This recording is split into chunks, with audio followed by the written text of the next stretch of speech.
కార్యక్రమాన్ని వీక్షిస్తున్న ప్రేక్షకులకి ప్యానెల్లో ఉన్న సభ్యులందరికీ పేరు పేరున నమస్కారం తెలియజేస్తూ, జగన్మోహన్ రెడ్డి గారు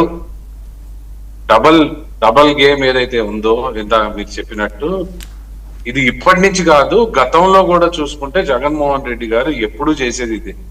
నేను మాటిస్తాను మడమ తప్పనని చెప్పి ప్రభుత్వంలో ఆ రోజు వచ్చిన జగన్మోహన్ రెడ్డి గారు మద్యపాన నిషేధం అని చెప్పి ఈ రాష్ట్రానికి చరిత్రలో ఎన్నడూ లేని విధంగా మద్యం నుంచి రెవెన్యూ తీసుకొచ్చిన ముఖ్యమంత్రి గారు ఎవరైనా ఉన్నారంటే అది జగన్మోహన్ రెడ్డి గారు. ఇది ఇక్కడ కూడా ఆయన డబుల్ గేమ్ ప్రజలు ఆ రోజు గమనించారు. అలాగే సిపిఎస్ రద్దు విషయం, ప్రతి విషయంలో పార్టీకి ఒక మాట, ప్రజలకు ఒక మాట, అసెంబ్లీలో ఒక మాట, పైన పార్లమెంట్ లో ఒక మాట.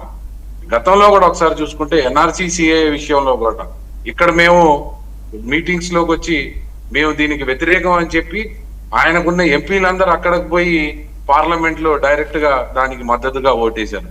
అలాగే ఈ రోజు కూడా ఏదైతే ఆయన మైండ్ సెట్ ప్రకారం పార్టీని మళ్ళా నిలబెట్టుకోవాలి, ఎట్లాగైనా ప్రజల్లోకి తీసుకెళ్ళాలి. ఎందుకంటే గతంలో చూసుకుంటే వాళ్ళ పరిపాలనలో వాళ్ళ నాయకత్వాన్ని పక్కన పెట్టి వాలంటీర్లను ముందు పెట్టి ఏదైతే పరిపాలన సాగించారో వాళ్ళ నాయకులు ముఖ్యంగా ఎవరైతే ఉన్నారో గ్రామ స్థాయిలో కానీ వార్డు స్థాయిలో కానీ ఈ రోజు జగన్మోహన్ రెడ్డి గారి మీద కానీ వైఎస్ఆర్సీపీ పార్టీ మీద కానీ ఏమాత్రం నమ్మకం లేకపోవటం, అలాగే వాళ్ళు కూడా పక్క పార్టీల వైపు చూస్తున్నారనే ఒక అనుమానంతో ఈ రోజు వాళ్ళలో ఎమోషన్స్ ని రేకెత్తించడానికి ఈ వ్యాఖ్యలు చేయడం జరిగింది.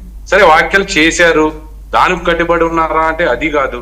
పైన వ్యాఖ్యలు చేసి కింద ఆయన జనరల్ సెక్రటరీ, ఆయన పార్టీ జనరల్ సెక్రటరీ గారు ఎవరైతే ఉన్నారో ఆయన చేతే ఎన్నికలు ఆపాలని చెప్పారు.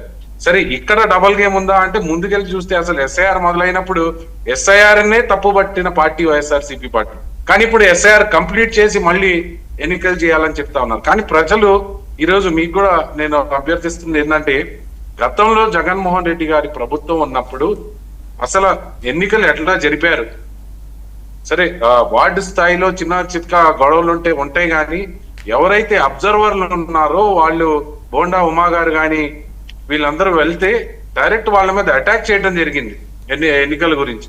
కాబట్టి ఇవన్నీ చేసి ఈ రోజు మళ్ళీ వాళ్ళ కార్యకర్తల్ని రేకెత్తించి మళ్ళీ గొడవలకి దారి తీసేలాగా ఆయన చెప్తా ఉన్నారు. ఏదైతే ఏకగ్రీవాలు మేము ఒప్పుకోము, ఏకగ్రీవాలు వస్తే క్యాండిడేట్లకి సీట్ ఇవ్వమని చెప్పి ఒకవైపు చెప్తూ అసలు ఈ రోజు వాళ్ళ జనరల్ సెక్రటరీ చేత ఎందుకు ఎన్నికల్ని ఇది చేశారో, ఎన్నికలకి భయపడుతున్నారు, ప్రజలు మళ్ళీ తిరస్కరిస్తారనే భయం జగన్మోహన్ రెడ్డి గారిలో బలంగా ఉందని నేనైతే అనుకుంటా ఉన్నా.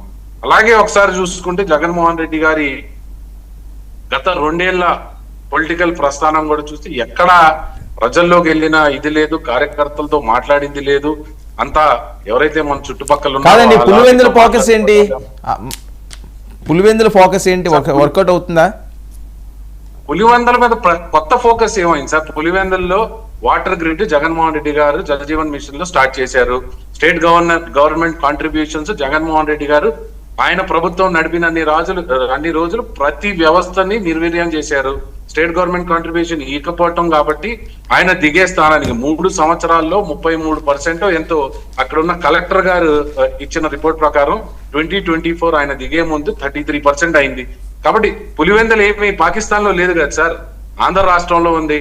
ఈ రోజు ముఖ్యమంత్రి డిప్యూటీ సీఎం పవన్ కళ్యాణ్ గారు ఆయన శాఖకు సంబంధించిన ఫండ్స్ కూడా ఇచ్చి అక్కడ ప్రజలందరినీ మనం కూడా హెల్ప్ చేయాలని చెప్పి ఈ రోజు ఆ గ్రిడ్ ని ముందుకు తీసుకెళ్లి అంటే కాదు ఆ గ్రిడ్ వరకే ఉంటుందా, కొడితే పులివెందులు కొట్టాలి అని ఏమన్నా తీర్మానం చేసుకున్నారా అని ఇందాక రామ్ కుమార్ గారు కూడా అంటున్నారు, కొడితే అక్కడే కొట్టాలి అని. ఖచ్చితంగా సార్, ఇప్పుడు మేము మాటలు చెప్పే పార్టీలం కాదు, మాటలు చెప్పే ప్రభుత్వం కాదు. గతంలో కూడా వైనాట్ 175 మేము చెప్పలేదు. మేము ప్రజల్లో ఉంటాం, ప్రజలకు పనిచేస్తాం, ప్రజలకు మంచి చేస్తాం. ఈ ఆంధ్ర రాష్ట్రాన్ని భారతదేశ చరిత్ర పటాల్లో ఒక స్థాయికి తీసుకెళ్తాం అని చెప్పి వచ్చాము. అలాగే ఈ రోజు మాకు 164 సీట్లు రావటం జరిగింది. రానున్న రోజుల్లో కూడా ఇదే. సో పులివెందుల్లో పవన్ కళ్యాణ్ గారు నుంచుంటారా, తెలుగుదేశం పార్టీ నుంచోబెట్టిద్దా అన్నది పక్కన పెడితే ఎవరు నుంచున్నా పులివెందును కూడా గెలవడానికి ప్రయత్నిస్తాం. ఖచ్చితంగా రానున్న రోజుల్లో మంచి పనులు చేసి గెలుస్తామని కూడా మీకు తెలియజేస్తా ఉన్నాం. ఇప్పుడు పులివెందుల్లో వచ్చేది అంటే ఇట్లా చూసుకుంటే అసలు ప్రతిపక్ష పార్టీలో ఎమ్మెల్యేలు గెలిచిన ఏ నియోజకవర్గాల్లో పని చేయకూడదు అన్నట్టు ఈ రోజు సాక్షి పేపర్ కానీ లేకపోతే వైఎస్ఆర్సీపీ పార్టీ వాళ్ళు కానీ మాట్లాడుతూ ఉన్నారు. కానీ ఎవరు గెలిచినా అక్కడ ఎవరు Okay. ఎమ్మెల్యే ఉన్నా ప్రభుత్వ పార్టీలోకి వచ్చింది కాబట్టి మేము పనిచేసి ప్రజల దగ్గర నుంచి మంచి పేరు తెచ్చుకొని రానున్న ఎన్నికల్లో కూడా ఖచ్చితంగా ఓటు అడుగుతాం. ప్రజలు మమ్మల్ని దీవిస్తే పులివెందులు కూడా గెలుస్తామని తెలియజేస్తున్నాం. కేఎస్ ప్రసాద్ గారు మీ వెర్షన్ చెప్పండి. ఇది ముగ్గురు పార్టీ నేతలు చెప్పిన మాటలు. ముందుగా 99 టీవీ ప్రేక్షకులు నమస్కారం. ప్యానల్లో ఉన్న మిత్రులకి మీకు కూడా నమస్తే అండి. నమస్తే. అంటే పెద్దలు రామ్ కుమార్ గారు, నెక్స్ట్ సోదరుడు కూడా, తెలుగుదేశం సోదరుడు కూడా